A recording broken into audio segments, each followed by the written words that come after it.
नमस्कार.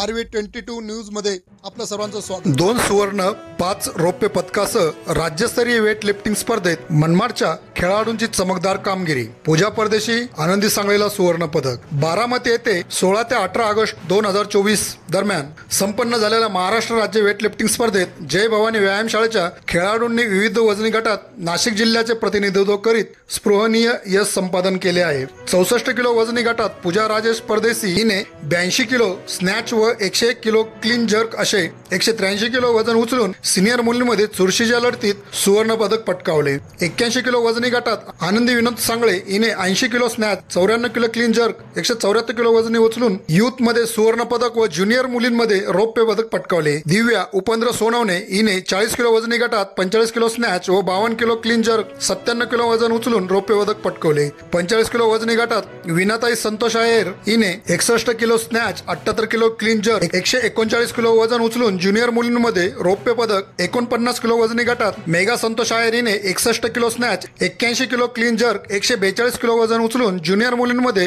रौप्य पदक. वैष्णवी आतिश शुक्ला हिने 49 किलो युथ मध्ये 53 kilo snatch, 62 kilo clean jerk, 115 kilo वजन उचलून रौप्य पदक पटकावले. करुणा रमेश गाडे, श्रावणी विजय पुरंदरे, पूर्वा दीपक मौर्य, श्रेया वाल्मिक सोनार यांनी स्पर्धेत उत्कृष्ट कामगिरी बजावली. जय भवानी व्यायामशाळेचे अध्यक्ष डॉक्टर विजय पाटील, मोहन अण्णा गायकवाड, डॉक्टर सुनील बागेरचा, प्राध्यापक दत्ता शिंपी, छत्रे विद्यालयाचे अध्यक्ष PJ दिंडोरकर, सचिव दिनेश दारवाडकर, संचालक नाना कुलकर्णी, प्रसाद पंचवाघ, मुख्याध्यापक आर्यन थोरात, उपमुख्याध्यापक संदीप देशपांडे, पर्यवेक्षिका सौ पोद्दार, महाराष्ट्र वेट लिफ्टिंग संघटनेचे सचिव संतोष सिंहासने, अध्यक्ष सुधीर माळस्कर यांनी अभिनंदन केले व पुढील स्पर्धेसाठी शुभेच्छा दिल्या.